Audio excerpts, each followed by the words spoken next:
That's what we got tonight. I'm holding it.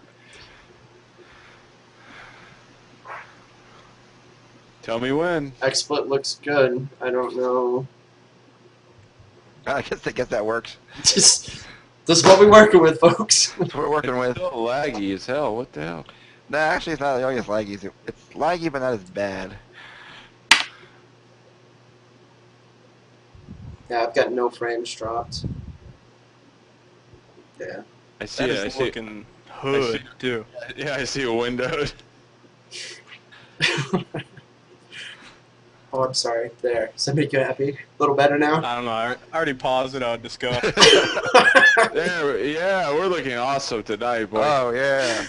This is what you call a ghetto stream right here. Welcome to have, hood. have another drink. It'll make it all better. All right. So where were we? Let's try this again. What are you drinking? From the start with vigor.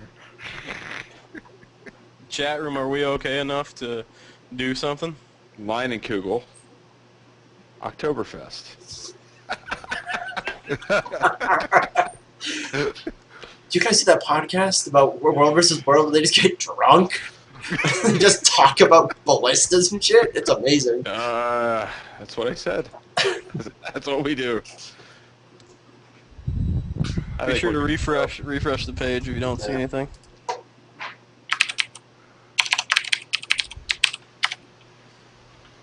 Oh boy.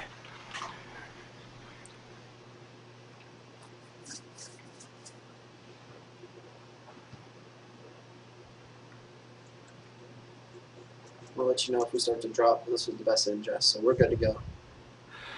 You have to get me that link later on. Oh man, we're in the hangout video too, so if I talk loud enough, it's just gonna be me like right here. Yep, for you right there, the face. Oh. Gonna dominate us all. Alright.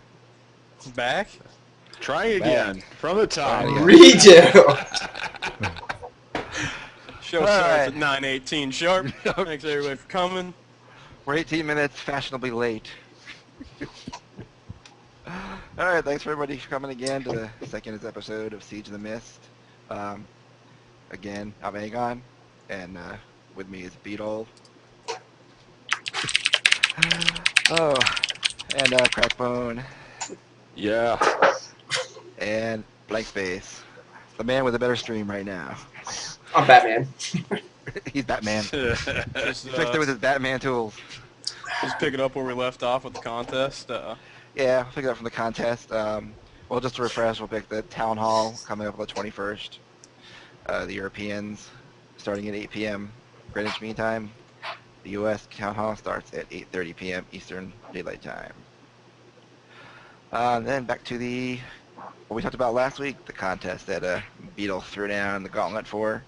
All those hardcore gamers that think they can make 80 before the end of Head Start. You can't do it. He's got the game. He's offering you the game of your choice from Steam. 60 or under. Don't try to get a bundle on me. Along with an 800-point Xbox card, a $10 iTunes card, and a $10 Riot Points card.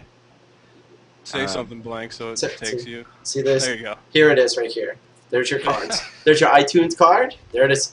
Right there, Xbox. And for all you, want your little Teemo skins, there you go. Riot points. That's only what riot points are used for. Just Teemo skins. Know that. Nothing else. And of course, proof needs to be provided, and we do have a couple, Photoshop experts on there, so don't try and Photoshop your way into a win. Yeah, I know Photoshop too well, sorry. News and links? News. I don't think I'm going to be able to put them up unless the Batman wants to put them up. Yeah, y'all are gonna have to. Let's see. What can we do? We'll put them in the chat. I can put them in the chat. This is gonna be the most ghetto links and news you've ever seen in your life. Hopefully everything will be better next show. All right. First off, we got news of simultaneous. The past 2 weeks, there's been a bunch of stuff that's come out, interesting tidbits and helpful stuff in the news. That people should know. First off, simultaneous worldwide launch, midnight on the 25th. Get ready.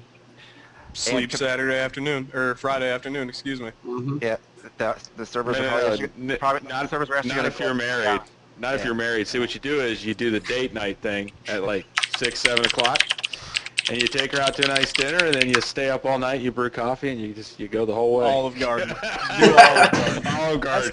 That's the nicest place everybody knows that. Yeah. They've also stated that the servers may be up 3 hours earlier than midnight, so keep an eye out. And hot news tonight, less than an hour ago, confirmed by Ruby that World v World will be during Head Start. Yeah, I got that link somewhere.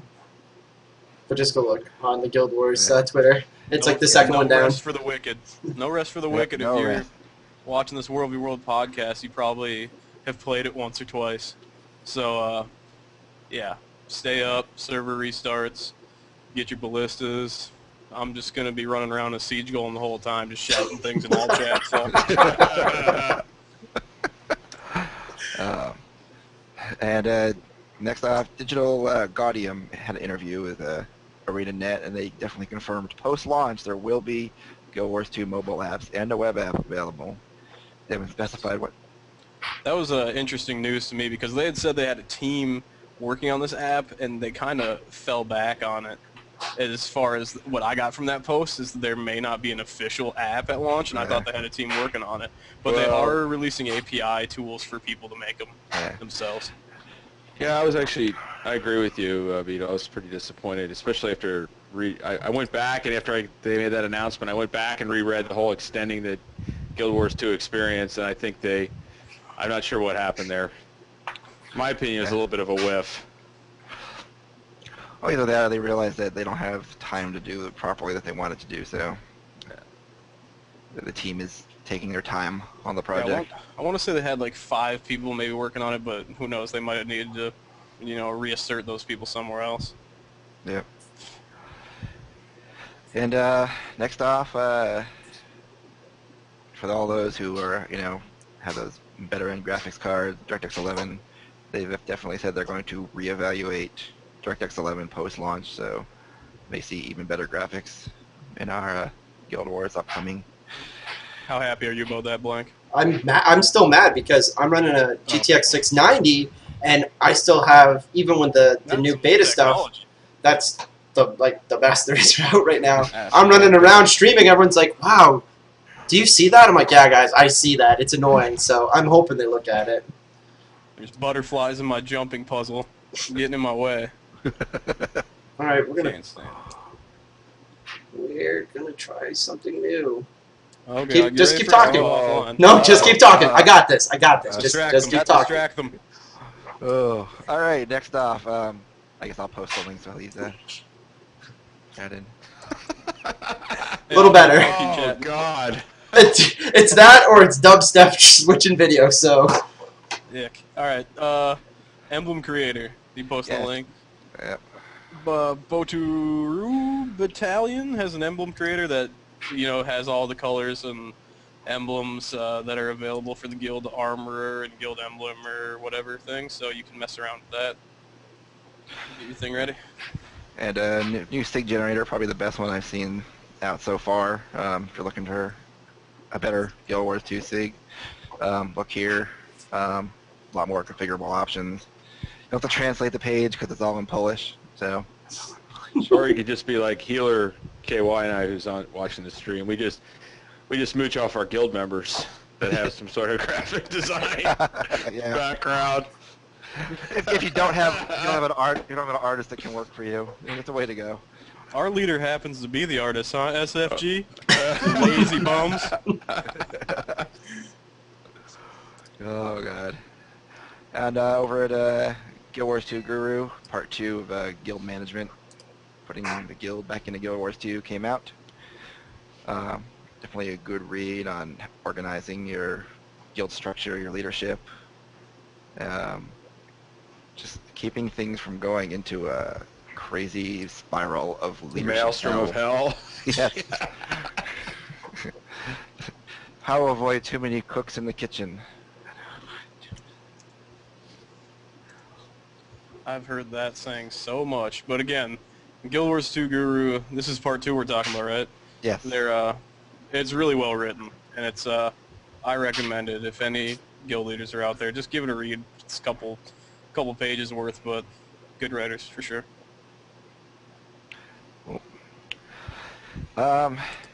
Next off, upcoming Crafters of Tyria.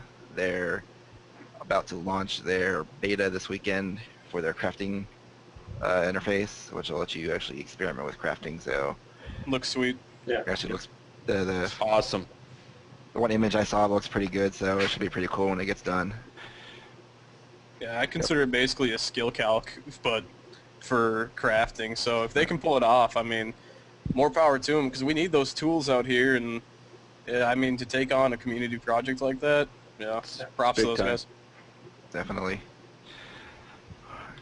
And there's just so much crafting crap to put together in that game. Trying to figure it out. I spent hours trying to figure that out when I first started playing with it.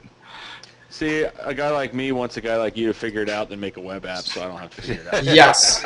Yep. Exactly. Crack's a dictator. Right, well, Someone wanted that link for the Crafters of Tyria thing. I can put it in chat. Cool. Just put up the one for their forum. Yeah. 'Cause They have a forum up, so when the beta goes live, be sure to hook them up with any bugs you find, stuff like that. I know piles of glittering dust will probably have an old image, if you guys didn't notice. That was updated. Big news. every single recipe looks like this last update got changed. So crafters will have their hands full figuring out what's changed.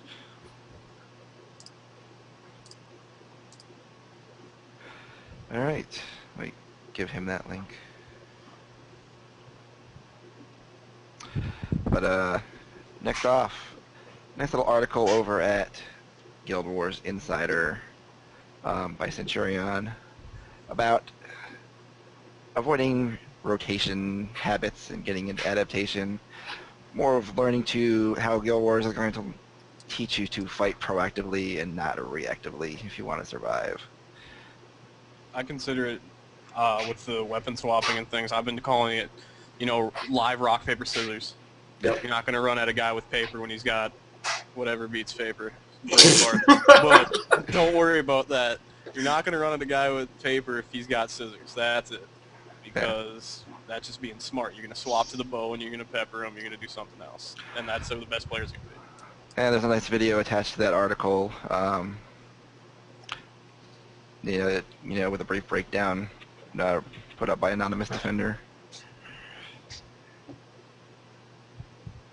Next up, I know this confused the hell out of me when I first was playing around with them. Combos. Haste over on YouTube put a nice little video together about combos, how they work, how your own work, how yours work with other classes. Just a brief rundown for those new players who don't quite grasp the system. Have you guys seen the new tool that came out? Because I just grabbed that link. There is an actual one where you can play with the different fields, and it tells you what it does. Have you guys seen this? that's pretty hot. No, I haven't. I haven't seen that one yet. Alright guys, I'm going to put it, this is an exclusive from, Oh, you ready? From You Batman ready? himself. Batman! Batman's got a link. This has the initiator, has the finisher, and then it shows you the combo, and it allows you to pick the profession. So you guys can start going, messing around with it, finding out what they do. Some of them are, pretty general. You're like, this makes that. But it's good to be able to plan for different synergies, whether in world versus world structured or whatever you want to do. So y'all are welcome. With, Batman hooked you up. With that video, it's super simplistic how Haste did it, and the change they made between the BWEs, instead of it just saying combo when you hit, and now the person whose field you're affecting says regen, firebolt, something like that. Totally that noticed. helps It was so awesome. much. Yeah. Definitely. All right. Next up. I know a group of us here aren't the biggest scenario PvPers, but I know there's plenty of them out there, and this is a PvP show.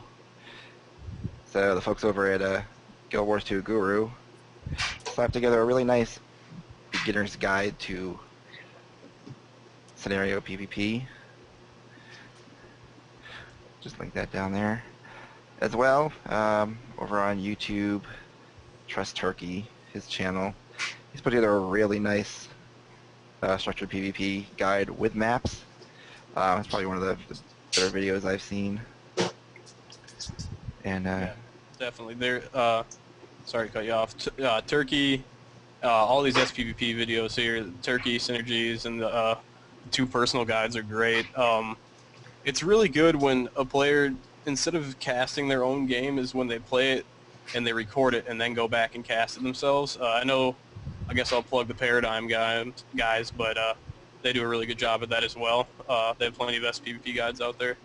But if you're into SPVP, yeah, these guides are going to help you, because I know all I did was build Vitality on my NG, ran in with a bomb kit, and just caused havoc. I didn't really do anything important, but everybody was like, wow, he's tough to kill. So Yeah, we within the different communities that I've talked to, if you want to be really serious, you should record so that you can evaluate it yourself. And if you're really critical, you're able to see what you did, what your thoughts were, what you were expecting, and then adjust from there. Oh, okay, this is what he did, I didn't see that, or I did this. So it really allows you to really break it down. So I definitely recommend that if you can, try to record those sort of things. If you're messing around, see why someone beat you, try to figure it out, see their skills, and it's a great thing. Sorry, I got distracted by Twitch.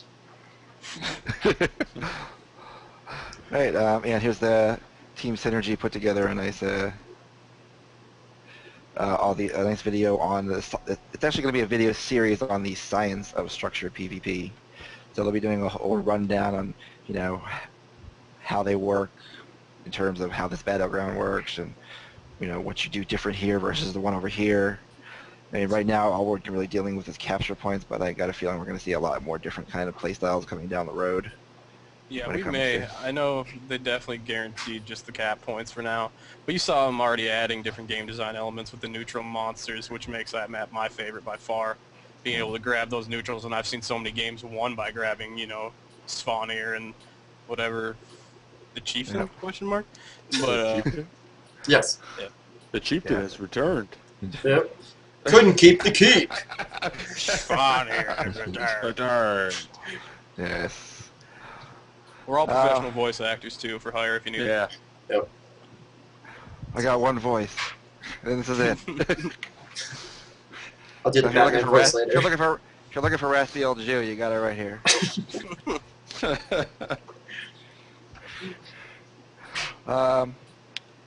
And for those looking for some guides, a nice thief guide and a mesmer guide came out on Guild Wars Guru these past 2 weeks. Definitely a good read if those are the classes you're thinking about playing and seriously doing some structured PvP with. Good guides on how to set up your characters, the best skills and weapon combinations. Definitely a read that you should definitely get into if that's your thing.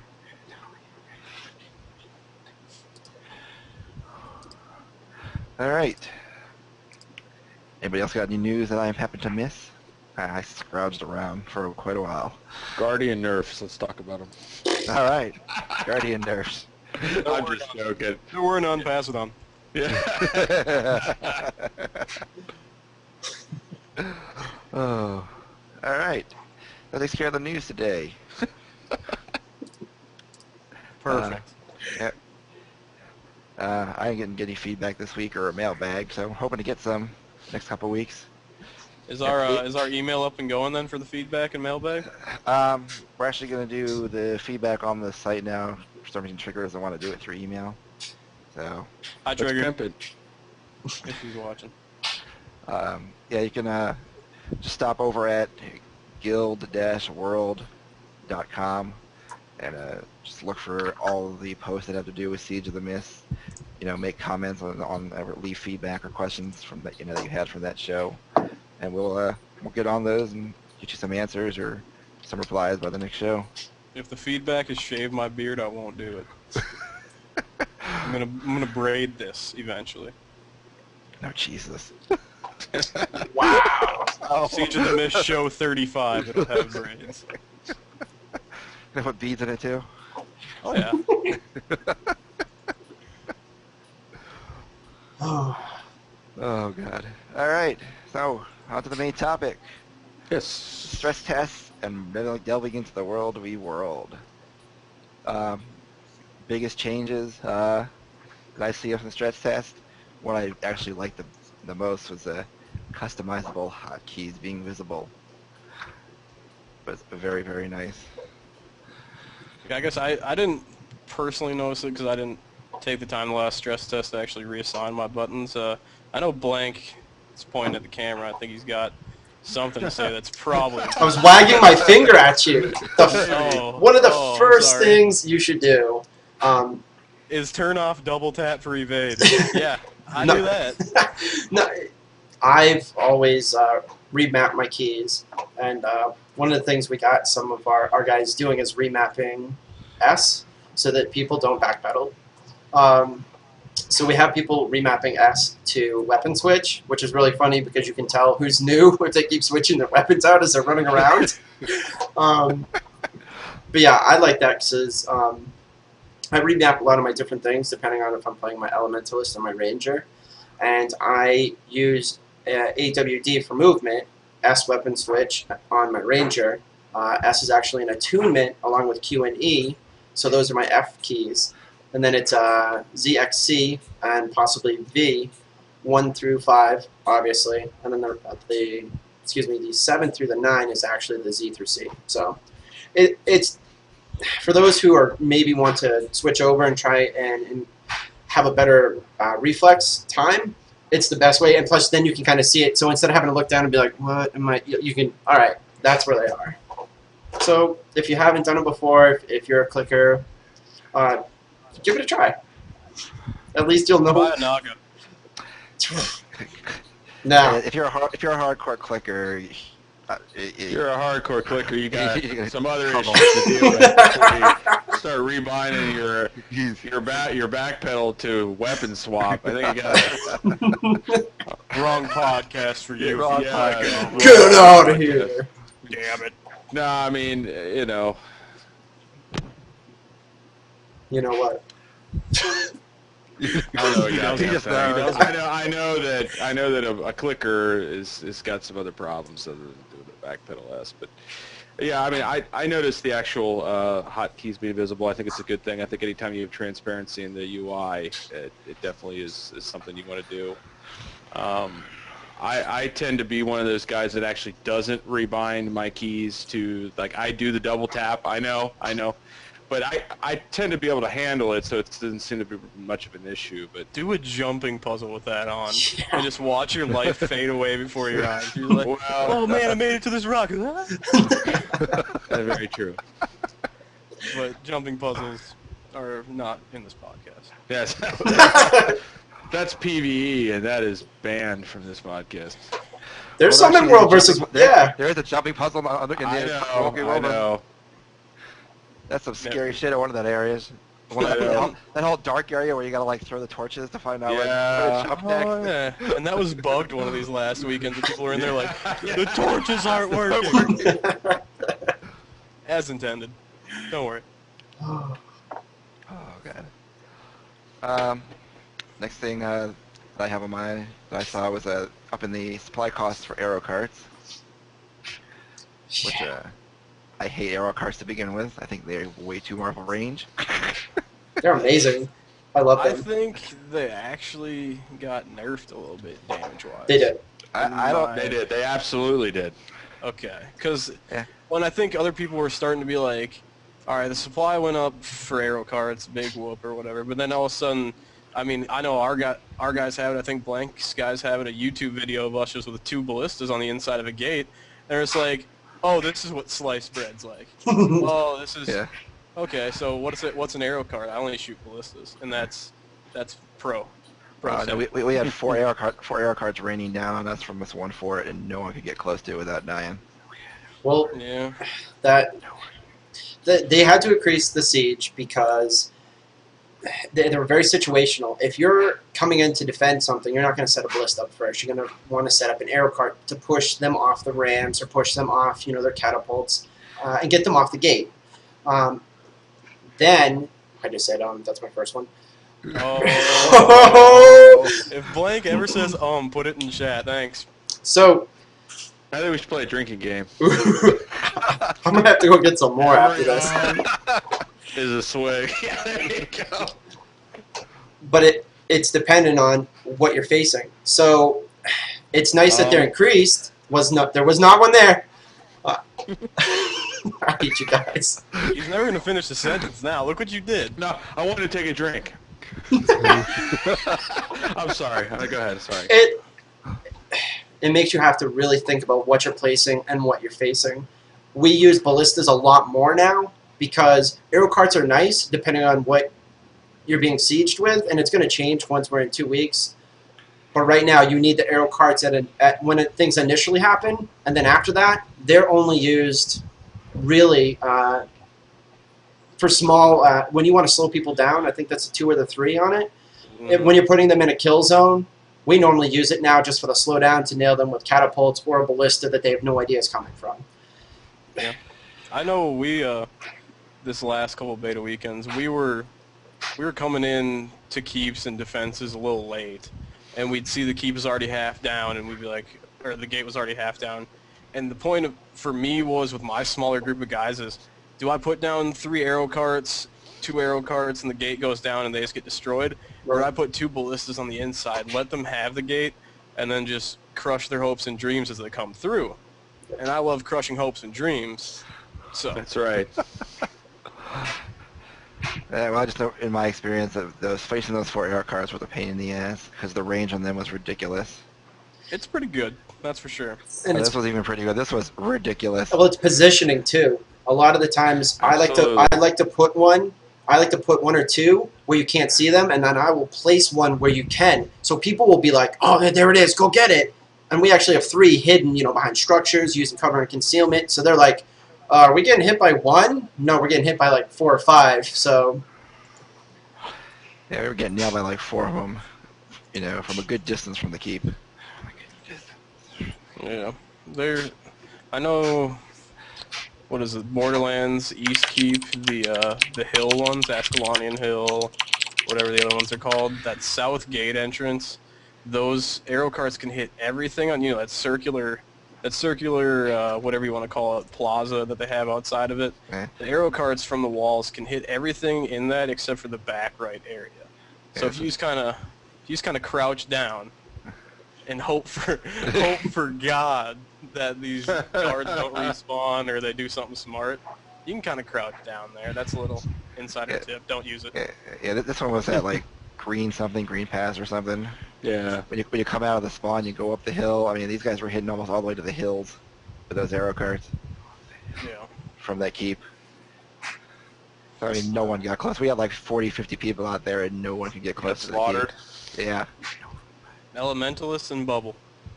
Nope, Elementals couldn't even get close enough. Huh. Then you, in my opinion, then it's about counter sieging them, and I won't go too in depth in that, but there are specific ways that, based upon where people place their stuff, you then can counter them with your people. So if they put down arrow carts, you then have to decide what is the most effective way to attack them that they can't attack us. And I don't see it being like a huge ballista fight, but I will tell you in this last stress test, if you were watching my stream, I took out 3 ballistas and pushed with 1 ballista. They were like, "Oh, we're getting hit. We're getting hit. Our stuff is dead."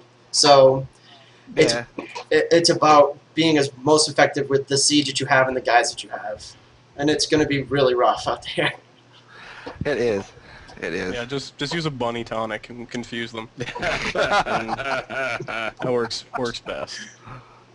Yeah, well, myself, I have to play around with Siege more, So, but that's what I'll have fun doing. You can plug a FOE's map at the end of this. You can play Siege in there and see radius and stuff like that.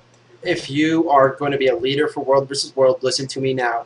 Keep that map up in the background so that you can counterplace to what they put up. It's that easy, because I literally am like, I don't know if I can hit that from here. Oh, hold on. Yes, I can. Okay, guys, this is what we're going to go do. If you're a World vs. World leader, you should have that map up to at least know your distances and be able to mess around with where you can maneuver your guys and what'll be strong for you. Yeah, don't leave anything to question. I mean, if you have a dual monitor or something like that, pull that map up, and so you don't have to be like, somebody know if we can hit this from here? It's close enough on the map with the radius. I mean, elevation does come into play, but it's close enough for sure. Cool. All right. Next topic we saw were increased siege costs across the board.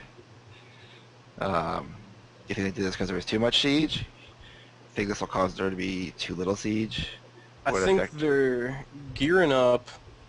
They're upping the cost because people are going to have more money. Oh gosh, Google Hangouts is yelling at me. All right, they're upping the cost because people are going to get more money at launch. That's for sure because they're going to be in it for an extended period of time.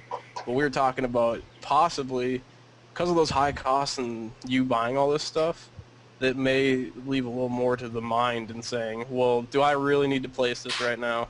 Do we really need a trebuchet here when it's going to cost, you know, Yeah, we've already exactly. paid for it, but it's what it's worth. And Well, I think we're probably going to see a lot of cost balancing with Siege as the game goes forward. I don't think it's going to be the final deal. I think they'll probably actually adjust it even higher once there is more income out in the actual community. I think where we're at right now is probably a pretty good place. I didn't feel like was too little. I did see reduced numbers of siege engines out there. So, does anybody else think there weren't enough? Or I wasn't running into one.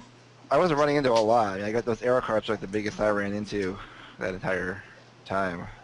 I'd agree with that, but I mean, it was a beta weekend. As Blank grabs himself another juice with fake alcohol in it. Did he actually just get in the fridge, or what? I think he did.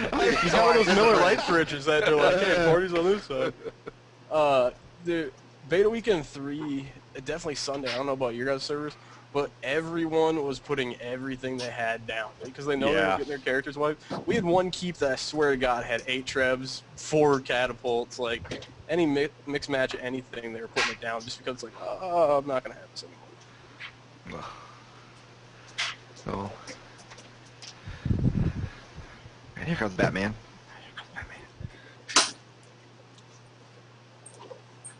Alright. Alright, welcome back, Batman. Batman. What do you have to say about Siege, Batman? The cost? Yeah. They needed to be adjusted. They were a little too low. Both the supply and the silver.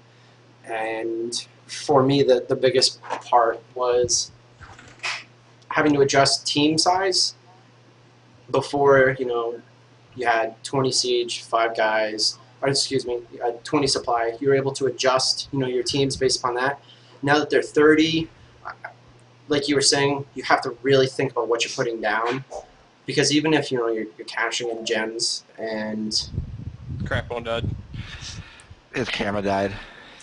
If, you really think about it, because it's a much bigger fiscal choice that you're making. Oh yeah, it definitely buying Siege should be a big thought, and about what you're gonna buy and what you're gonna spend your money on. All right. Especially what a game changer it can be. Yeah, for sure. All right, next up, our next big topic for all 3 of you. Since I know you guys know we're much better at this than I am. World PvP. That's basics. debatable. Oh, I'm positive you are. Don't pick my brain. I won't have any left. World PvP basics and must knows. Must knows. I said this last week. Don't repair a wall when the trebuchets are still hitting it. And if it's only you, Blank may disagree. No. I don't know what. Oh, okay. No, I was just saying, don't run up and smack it once with your tiny little hammer, bro. Because those the best part is like seeing 3 trebs and they're like, all right, wall came down, let's repair it. No, we shouldn't because there's 2 other in flight, and they're just happy to see you doing this and using up our supply. Well, that's the So other please part. Be smart with your supply. let's take supply from a fort. Let's not go take supply from a supply camp. Well, I'm like, Let me tell you something. oh right now, man, that is my number one. Like, what the f are you Crackbone doing? smash, crackbone smash. So irritating. It's like, thanks a lot. I wanted to upgrade this son of a gun. Now I got to sit around and wait for another 30 minutes for the supply to replenish because you couldn't haul your rear end down, 2 minutes to pick it up at the supply depot. It's irritating. And I'm telling you, if anybody does that and your keep's not under, not being threatened or there's not some kind of desperate situation, learn to play is all I have to say. That's when you just buy. I had them in beta week in 3. I had the boxing glove town clothes. Yeah. Just swap to the boxing gloves real There quick you and go. give 'em a smack. It does the little pow thing. It's hilarious. I'm just be like, what are you doing, pal? Stop that. yeah, that can be really frustrating. Or I like the ones where we're huge about the community getting them to come along with us, but sometimes we'll be building stuff. And then they'll be like, hey, I'm going to put down this arrow cart. No, dude. Don't confuse people. We're going to build this. We know this is going to be good. No, but I'm going to build my arrow cart right here. Okay.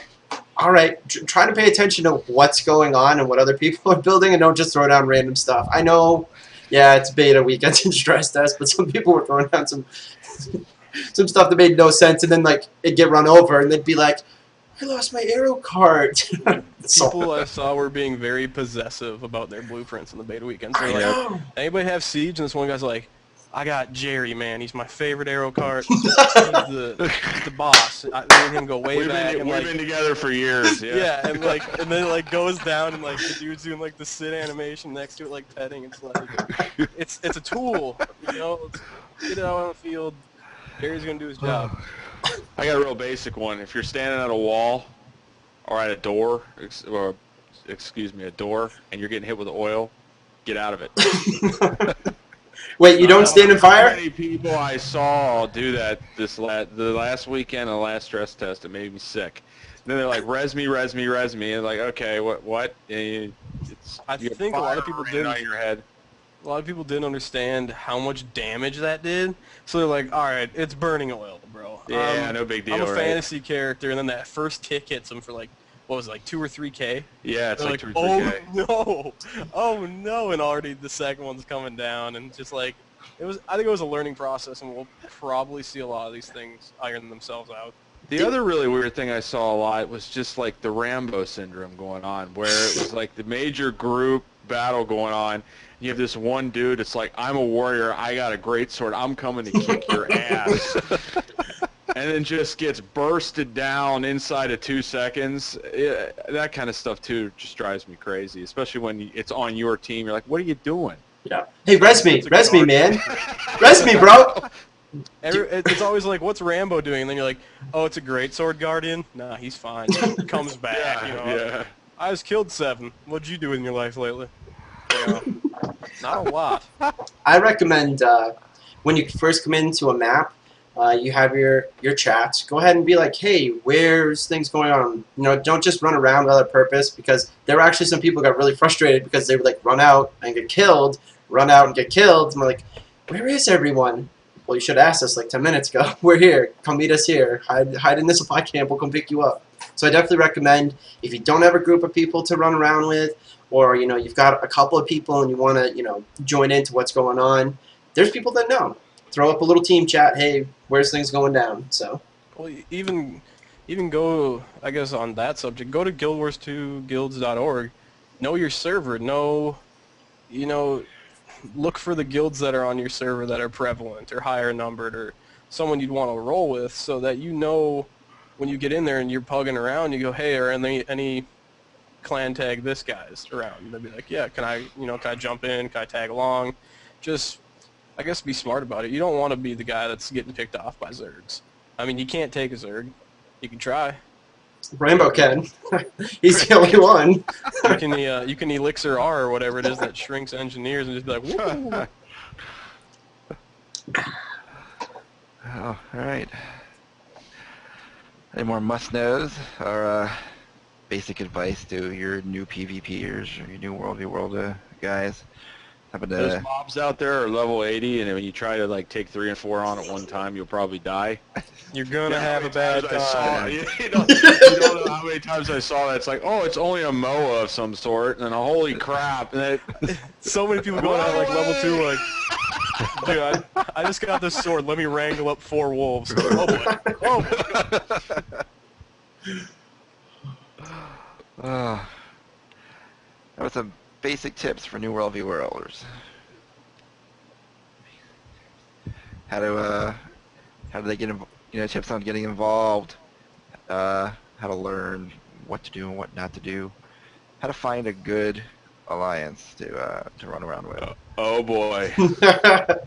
This No is comment? probably, in my opinion, the most controversial subject that's going on right now in World versus World, because personally we wrote an article on the site about alliances. It's my contention that alliances are going to dominate most of the World versus World meta game, especially in the first couple of months, I would think.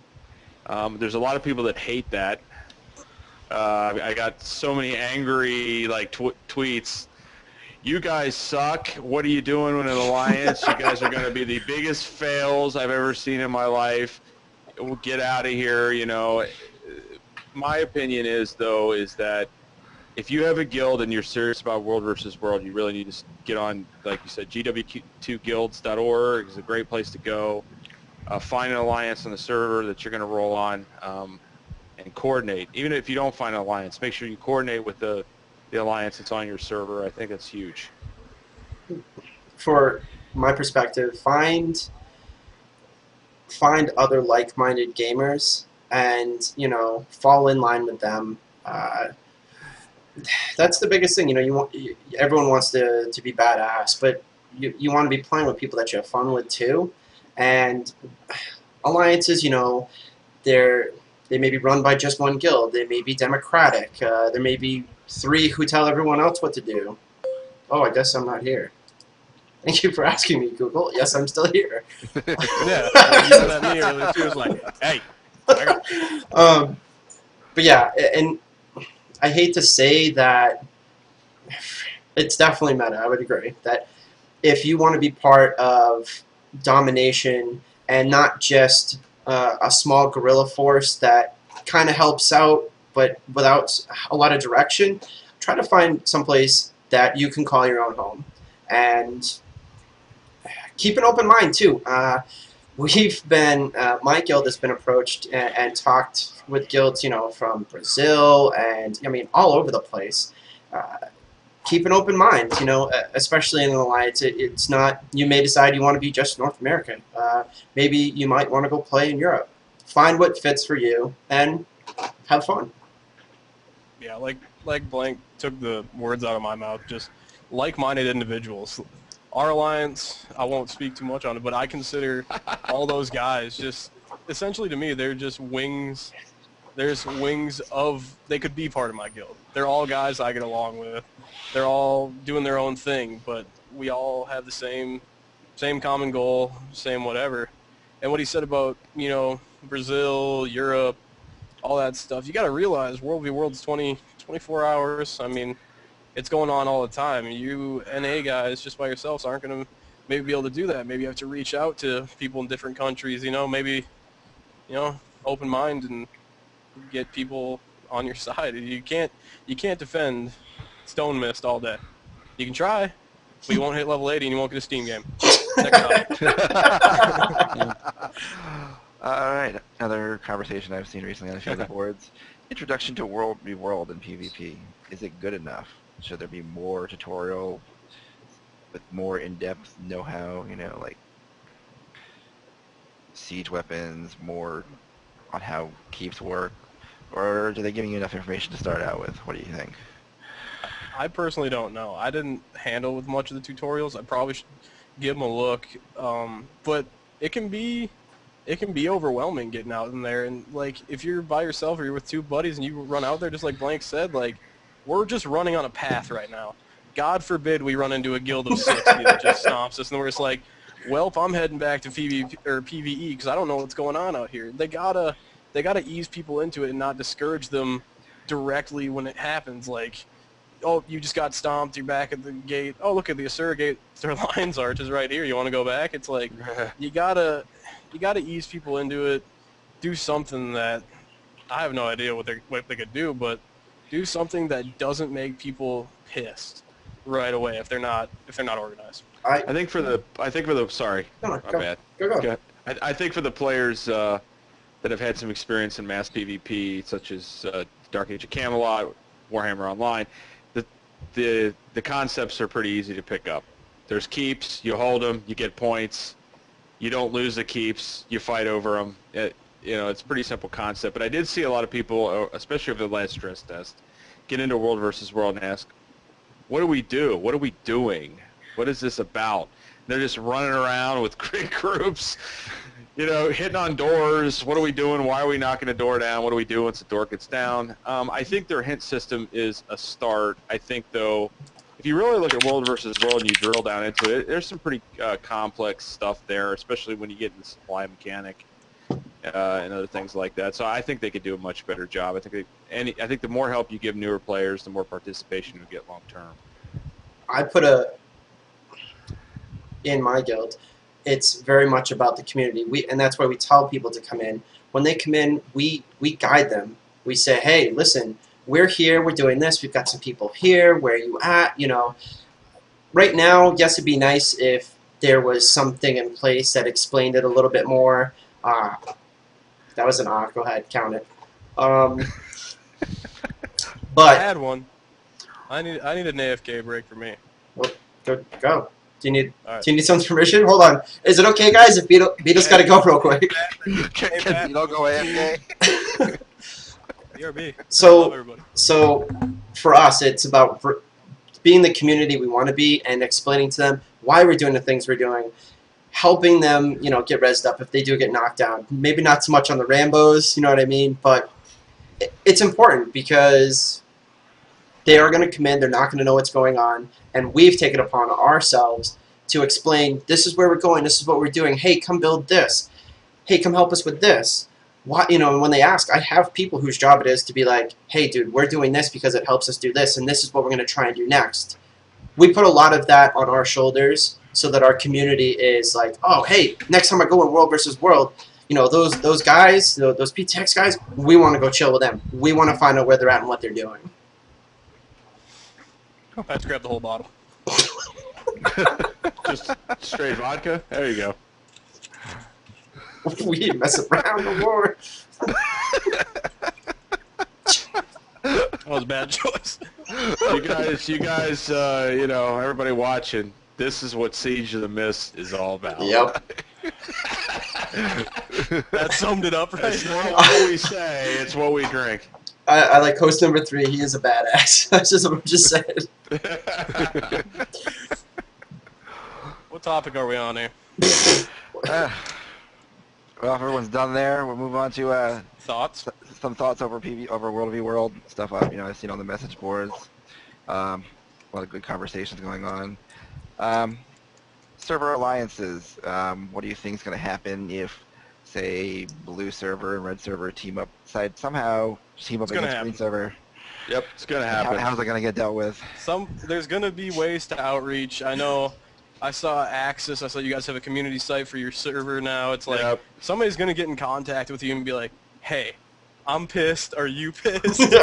Like, let's go get them. It's going to be kind of cool, but it's going to suck for the server who's getting ganged up on. But that's tactics, man, and that's what World v World is. It's unpredictable at times. Is it more of just a play style, or do you find this more of an acceptable metagame, like EVE Online handles their, spying outside of the game and things like that? I think with that, I'll stay lenient here. EVE promotes spying. It promotes subterfuge. Oh, weird guild name. Promotion. It promotes that. I don't know. Reddit, you'll get banned. I'll take a drink for it. EVE promotes that, and they're cool with that, CCP, but when it comes down to it, in ArenaNet, you can put spies in people's guilds, do whatever you want, but if you jack someone's entire guild bank someday, ArenaNet is the kind of company in my mind, that'll Oh, give yeah. that stuff back to Yep. them. They'll be like, dude, we're sorry. Like, here, have it all back. So I don't think they're ones to promote it. But it's going to happen, maybe. Question mark. Maybe. Yeah, question mark. I don't know, what do you guys think with the metagaming is going to end up in the World v World? Well, it's hard to say. I mean, I think that what's going to happen, I mean, it depends upon the matchups. I think it's a big part of it. I do think, like I said, I think alliances are going to be a huge part of the metagame. I think, like our alliance, Axis of Insurrection, we actually set up a server for this, or excuse me, a forum for the server that we're rolling on. Take a drink. Promotion. Drink. Promotion. Another drink. Anyway, I think that communication outside of the game is natural since ArenaNet didn't put any way to do that in the game itself. Asking people not to communicate outside of the game, I think, in a 3-server system is foolish. I think it's going to happen, and I think that people that do it are going to be at an advantage.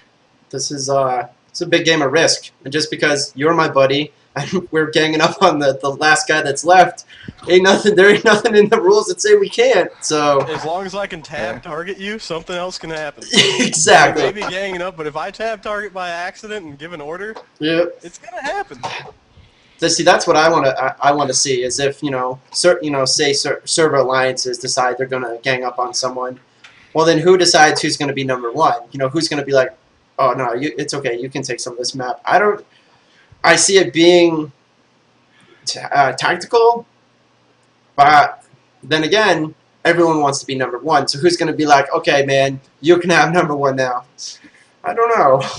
I think all you do with that is you tell them, hey, you can go take that part of the map. Yeah, it's cool. And then you guys just create new characters, don't represent the guild, and just claim that it was a bunch of pugs defending that thing. We swear it was all pugs defending that thing. Absolutely. Next level tactics. They were just all tactically moving together, hitting them in succession. Just a bunch of Guilds pugs. and everything. Most organized pug ever. There's a Reddit guild, I think.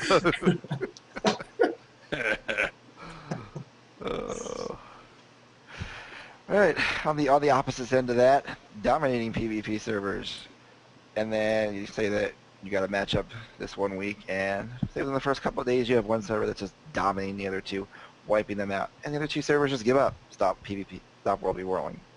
This could be a problem in my eyes because, excuse me, with our generation of gamers, they get discouraged quick.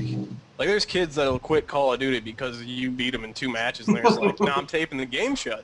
Because if that's the one thing with 2 weeks that might not be a good idea, but it's still going to be cool. Because war is war, 2-week war is awesome. But with, 3 or 4 days and 2 servers are getting manhandled, well, half those guys are going to be like, all right, boys, crafting week. Here it is. Like, lock it up. But you just hope for those servers out there that are going to fight back. All right, we're down to ton week 1. Let's turn this around week 2. And that's kind of stuff I want to report on once we go week to week here in this World v World thing is, these guys are down. Let's see. We know this guild's on here. We know these guys are, they want to pull something off. Let's see what they do this next week, and I'll give you props the next week. And Someone just said it. They don't quit, they rage quit, which is bad for the community. If you're getting really destroyed with the numbers, from what I've seen from the numbers, it is possible to make tactical acquirements during off times. If you're getting your ass kicked, get your guild together and be like, look guys, we're getting up at 2 o'clock, on Saturday in the morning, and we're gonna go capture an entire Borderlands, and we're gonna get everything fully supplied up, and we're gonna hold, there are ways around it. It's just about how strong these communities are that are getting beat, to be honest. If we're getting smashed into the ground, it's not going to be like, oh, this sucks. It's going to be, all right, guys, we're going to go in, we're going to take this, that, we're going to try, and if we don't, we'll come back at it tomorrow. You got to maintain that positive attitude, even if you're getting spanked all over the place. You got to learn from it. Well, those are the servers you'll get matched up with. Sorry, right? No, that's okay. I think that's the awesome part about World versus World is that personally, I play it to win, but I play it for also facing those odds where, okay, guys, we've got 20 guys and we're going up against 40 here, and we need to do something, and let's see if we can make it happen. because let's be honest with one another. The way it is right now, there's not a lot of personal reward for doing world versus world, which I hope they do change. But it's more server pride, DAOC kind of stuff without the realm ranks and all that stuff. It's about the server, it's about the battle, it's about the actual fight and seeing if you can win and what you can do against odds that you think that are, you know, something you can't overcome. So I think that we're going to have servers that fold. I'm sure of it. Unfortunately. Yeah. What if you run to that server that just doesn't have that great leadership that can push that forward? Let's just hope ArenaNet can get some matchmaking going. Well, because the that's ranking really system, what it comes down to. Yeah. You're gonna eventually the ranking system is gonna put you naturally against like-minded servers. You're gonna be playing, if you're near the top, you're gonna be playing servers at World v World. You're not gonna be playing servers that you're gonna roll just because of the matchmaking system. It's gonna place you against the people who are out there, and people who are semi-casual to it.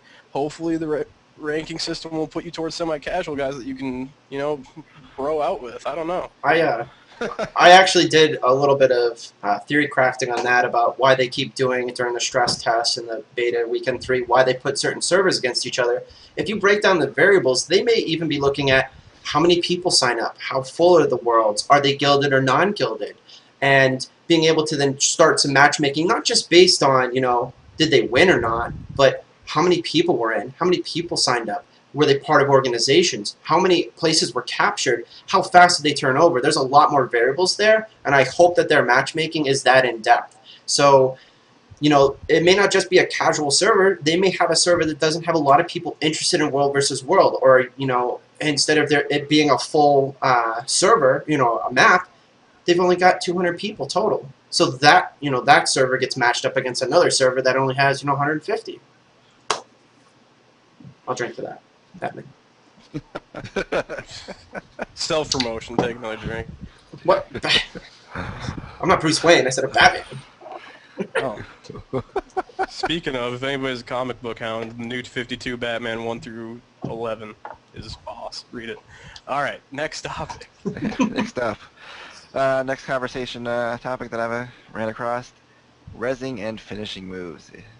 Too easy to res people, way too easy to finish people, say like in the middle of a keep siege.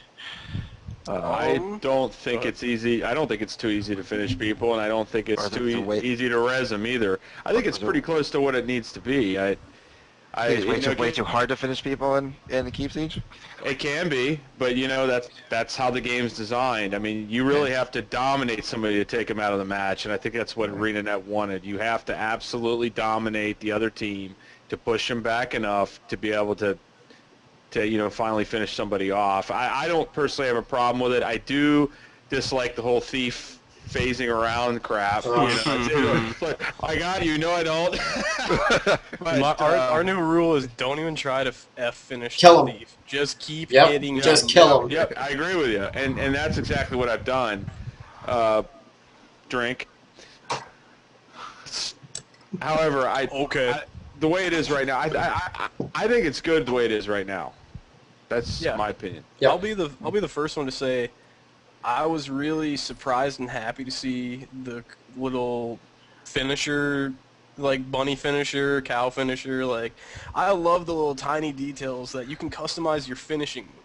That's just awesome to me. Yeah, and I don't think it's too easy to res, but if you're smart and you know your class's mass downed reses, know your class. I have a tonic that if I have 6-7 guys going to a down state, I toss them on the ground. They get a accelerated heal. I don't have to do a thing as long as they're not taking any more damage. They'll go right back up. But the one downside to that is they're in the defeated state. It doesn't do jack.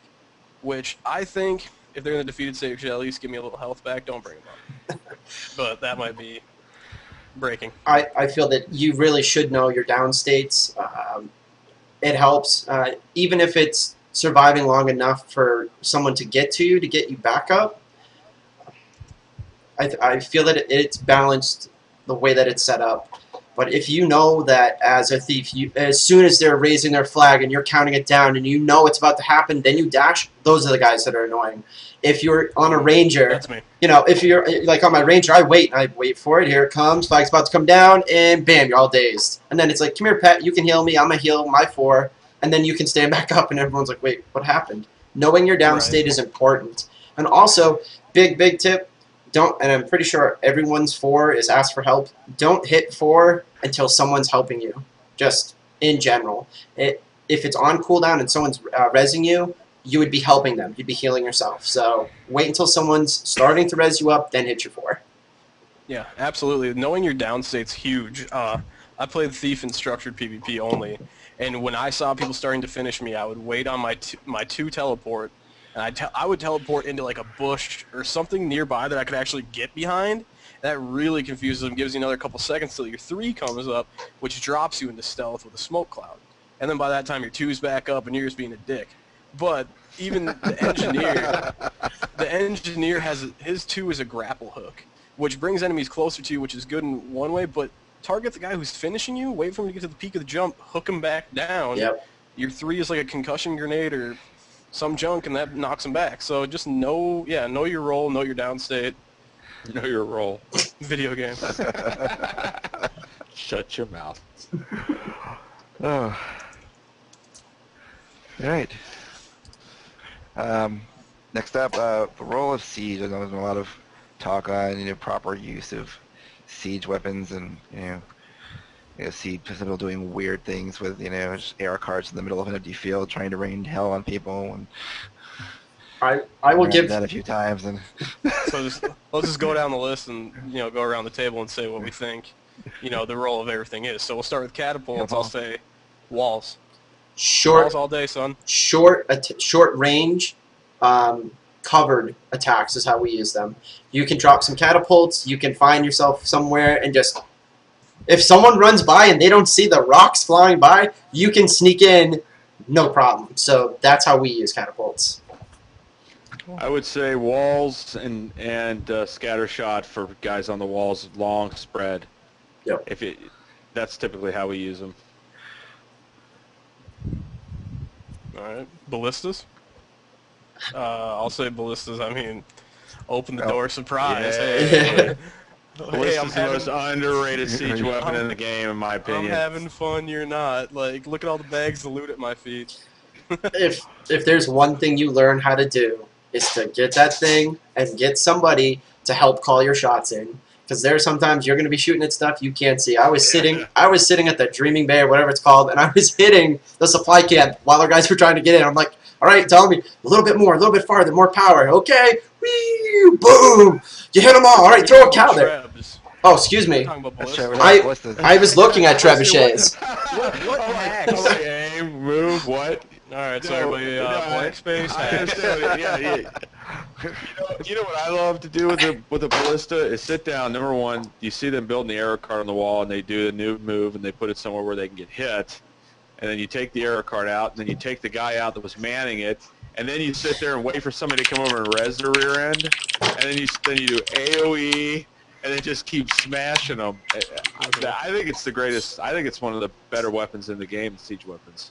Oh yeah, there's some piercing is sick. There were some sick SOBs that started setting them up. The supply camp south of Dreaming Bay, setting them up behind like the little market area, and you're like, oh god, yes. No one's even defending this. Ping, and you're just like, run, everybody run, spread out. But I know on my YouTube video that we put up of just 3 ballistas behind a gate, and I think they had a Zerg about 30. Is that self-promotion? I might take a sip. Zerg about 30, and as they come through, you can see on my video just numbers, and everybody just gets happy when they see numbers on screen. They're just like, oh, all the numbers, and then the newest thing that I like, bags of loot spawn at your feet when you kill. That's amazing. Where you can't see the damn ballista, you got so many.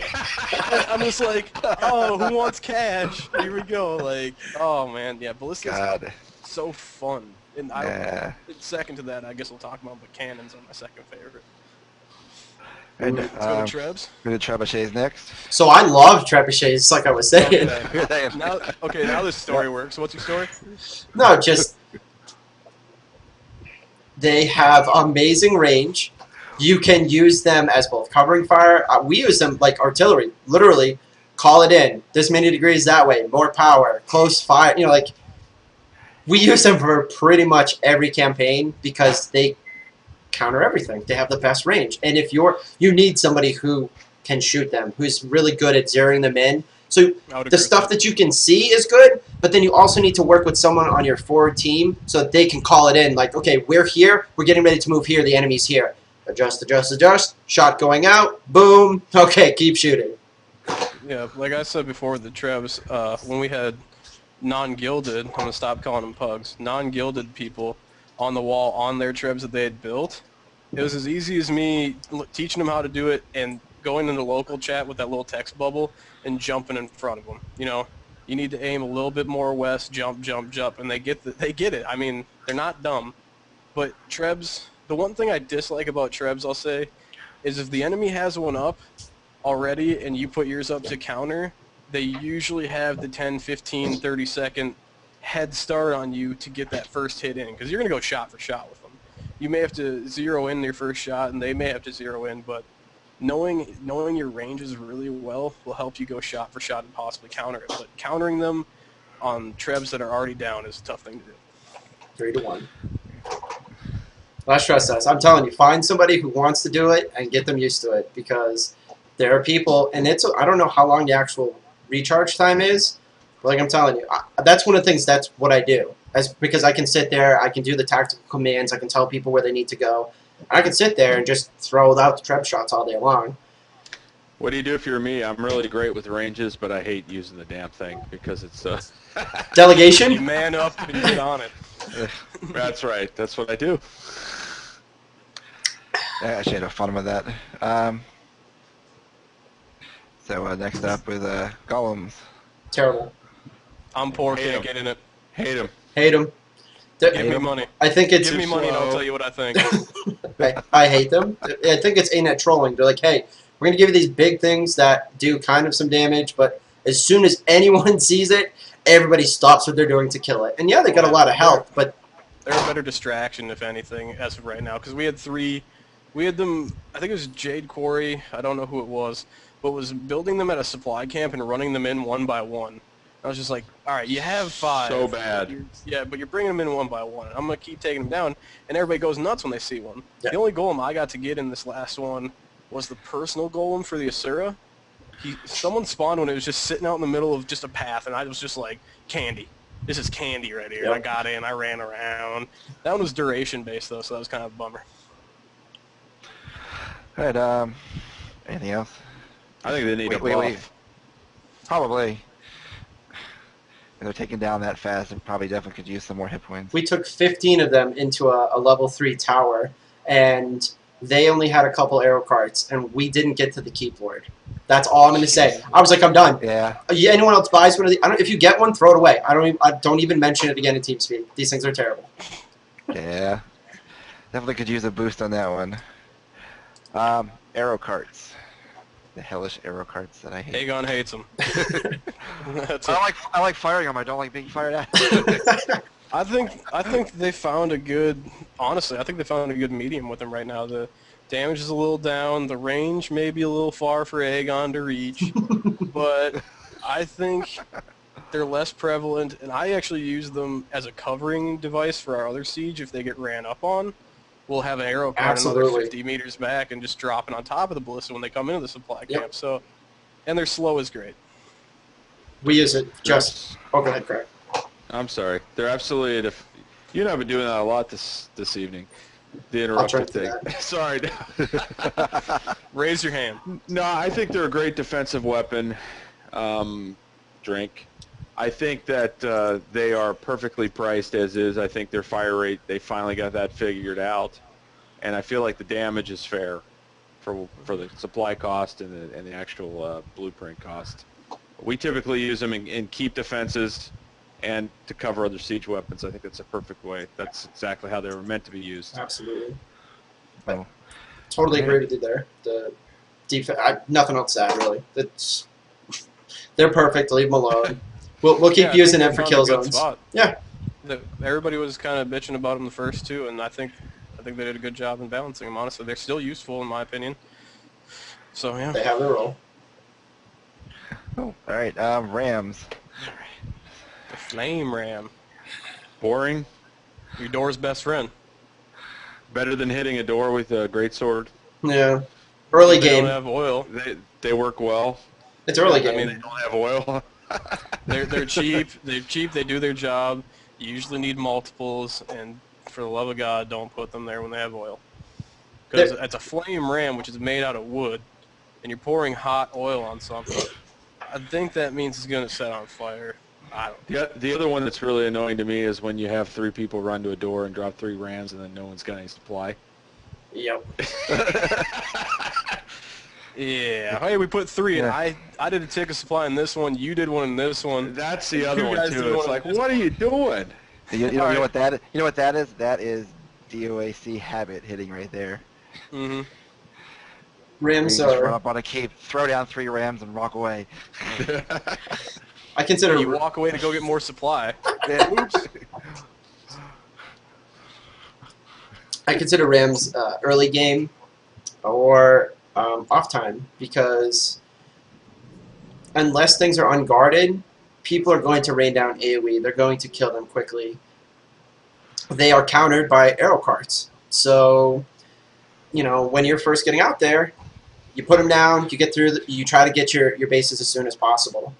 But once money starts being generated and once the map starts to actually unfold, you're not going to be able to use the rams. People just aren't going to let you. It's going to be trebs. Or, like I said, sneak attack, where you're hitting a door from somewhere else and you've got a force that looks like they're trying to attack. Everyone's focused on the treb up in the hill. Nobody sees the 2 rams down in the south door. Yeah. Do you think they should give rams, you know, a buff to make them more prevalent in prime time? I think the thing they could use for prime time, like Blank said, they're an unguarded siege right now. If you come up and you're like kind of poking your head around, you're like, I don't think there's one dude here. You know, you put rams down. I think what they need is what the golems have in some way, shape, or form, is some sort of durational shield. You know, you could say, I mean, so remember Lord of the Rings, they're all walking up with the shields above their heads. You know, if you can, boom, put a shield up for 4 seconds, which could possibly block one oil thing. The oil's going to hit you another 2 times, Yeah. but you can at least block one of them. I think they're I think that's working as intended. It's one of those things. Cheap. Yeah, they're cheap. You can put them down when there's not a lot of money or when a server flips over. You're going to be using rams. As soon as more players show up and you have to counter their siege, you're not going to be able to use them. So we have them as part of our loadout early game. You know, get in, use them as much as possible because eventually you're going to be putting down trebs. It's the only way you're going to get in. So. All right. Cannons. Boss. Nasty. Cannons, Yep. cannons are the ultimate deterrent. You can be 2 dudes and just watching 40 people come at you, and there's like, oh, we got this, and then just floomp, floomp, and then just boom, boom, and they're all just like, all right, let's spread out a bit. I'm going to do a circle for a second, because what the hell just happened? Like, those cannons are so much fun. If they have cannons and you don't have trebs, you're dead. Yep. You can Yeah. forget about it. The range on them is delicious. Oh, it's so nasty. I just feel so awesome. Like, hey, man, get off the cannon. Daddy's here. Gotta talk to Jerry the cannon here. Right. Mortars. Underused, in my opinion. Blank's doing an eye thing. I love I don't know them. what he's doing. We- Yeah, they're nasty. They're sneaky. They're you can actually they're like, I think it's like 10 feet less range than the Treb if it's elevated, but they can go shot they're for nasty. shot, and they're sneaky about it. They're hard to get too. Like I'm pretty sure you have to use another treb because I'm not sure all of them. The one that I've used has the same sort of range, like you said, within 10 feet of trebs, and they can't. Like they're like, what is happening? What's hitting us? Whoa, there's a cannonball coming out of the sky. You know. Mm-hmm. Yeah, I think they're sneaky, and I know for a fact the ones on Dreaming Bay, I'll say it again, can hit that tower area to the east, and we snuck a couple shots in on a trebuchet before he got wise. Definitely something I never got to try. Never got to try the mortars, but definitely sound interesting. If you have elevation with them, they're insane. Elevation, and they take some time to zero in their range. Yes. That's for sure. Like, Yep. It took me 6-7 shots. I would ask our guildies that round, I'm like, are you hitting anything yet? They're like, I don't even know which way I'm facing. Like, They spin faster than trebs though. Yeah, they do. And once they get you, you better get the hell out of there. 'Cause Yep. if you Look don't, like a- you're dead real fast. They look like a giant Chinese finger trap. Off topic. They do. They actually do that. It bugs the hell out of me. I would stick your fingers in it. Oh god. All right, that takes care of the role of Siege. Unless anyone have any final comments on Siege? Did we Siege touch on uses, oil? Siege strategy. I guess we kind of did. Kinda. Yeah, we talked about it earlier. Get out of it. Yeah, with it. Yeah. Stand in it. You get a buff. That's an easy 8 kill. Octa kill. Give me bags of loot. Oh yes. So any final thoughts on Siege? Any final strategies? Any final comments?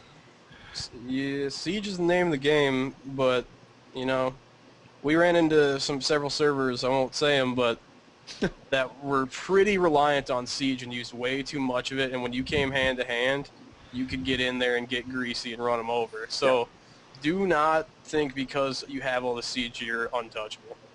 That's my one thing. Learn them. Get a chance, and I do this for first the guild, but then the community. Like, we put them down, I'll set them up for you, and then we'll be like, listen, try 50% power, try moving it. You want to be proficient with these things because, like I said, I took a trap and took out 3 because they couldn't. I watched them; they just couldn't get the range, and then they were trying to adjust, left and right, their angles. By the time that happened, I took out all of theirs, and then we were able to push them back.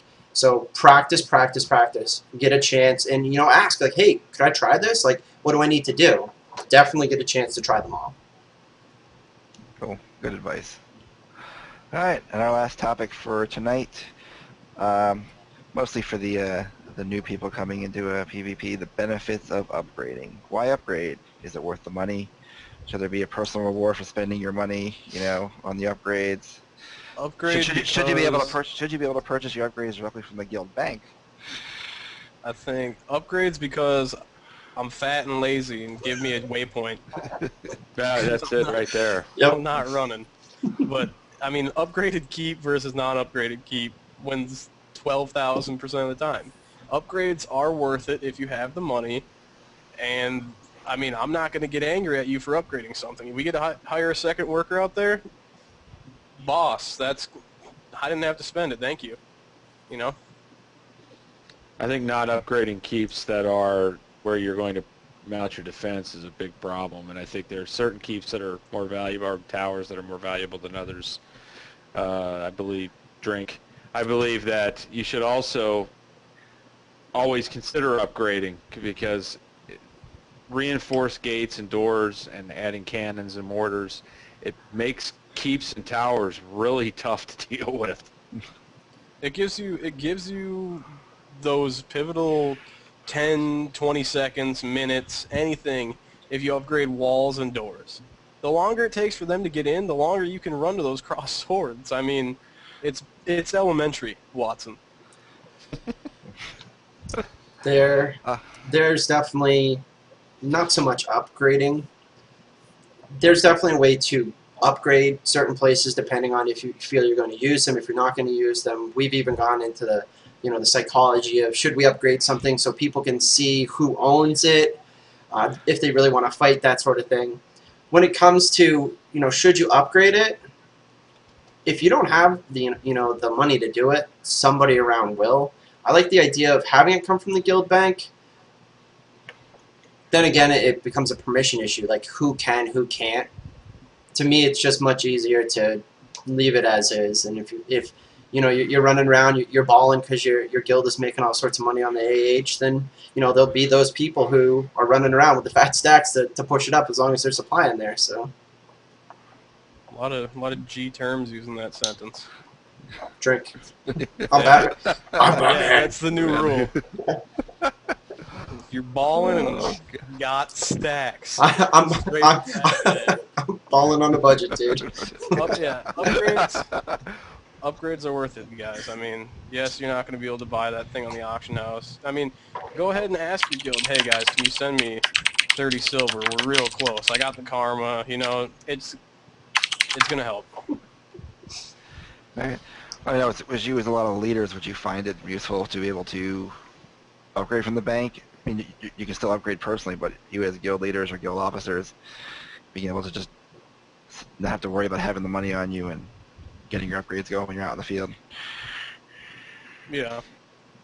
I guess so. Most of my guild members, if they have the money, they put it in there anyway to do it. They're all spending on Hunter Ale or whatever the hell the beer is in game. All right. That was a good recap on some of the things going on in World v. World. Some good basic tips. Definitely some good conversations stuff that I pulled from the boards. We had a great show. And remember, everybody, Beatles a wonderful contest. If you're hardcore enough, 80 before launch day. Don't die. I want to see it happen. Yeah. Play safely. No D-vein thrombosis, please. You snuck it in. I'll drink for that. DVT. Yeah. Oh god. Eat, drink, take breaks. Don't kill yourself. Wear a pee bag. Remember, everything is a toilet, not a Coke can. Right. Just think, guys, next time we're live, the game will be live. Holy... Woo! You know what? Holy shoot, man! Yeah. We'll and then once the game's live, we'll be doing Unbelievable, huh? We'll be doing updates on your World v. World progress based on servers. So we're gonna need some outreach from the community. Those of you guys that aren't on servers that us on the show here are on, hook us up with a screenshot of what your current thing is Wednesday, Thursday night.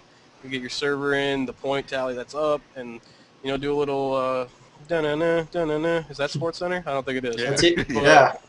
Get some World v. World Center going on here, and we'll be sure to pimp you guys' guilds and all the other good stuff. Yeah, if you got a guild you want to promote, comment, put a comment on the board, or message message us on guild-world.com. Look for the show, post comments, notes, feedback. If you want to promote your guild, put a link up and say you want us to promote your guild, on one of our shows. Should grab that link real quick, Aegon. Guild World link. Oh, now he's typing, so I'll just keep talking. Yeah. Frank. There you go. If you want to promote your guilds, all that good stuff. 2 weeks from now, we will be switching to the weekly vodcast, I guess you could call it, and we'll be doing, the World v. World updates, patch updates. We need your feedback. We need your questions. What do you think they're going to do with this? Why is this server so bro? Why are they doing this? Bro. Who's bro? He said bro. Drink. Who's the real Batman? I don't know. I got a drink to bro. I'm I Batman. said bro too many times on the stream, and I think everybody's going to think I'm a bro. I'm not. Oh, good. All right, well, we hope you enjoyed the show. Thanks for stopping by. That'll do it for another episode of Siege of the Mist. Thanks for tuning in. We will be back the 30th, 2 days after launch. So we should be plenty to talk about. All you guys will be at about level 70, probably. Yeah. So, Yeah. so that Thursday you won't probably have anything to do. So, Be sure to like us on Facebook and follow us on Twitter and Twitch TV, and stop by guildworld.com. Leave your comments, your questions, and feedback about the show. We'd love to hear from you. So until next time, have fun. give us drink ideas. Absolutely. I'm Batman. He's bad. Good night, folks. I'm waving too fast. Good night, folks. Thanks.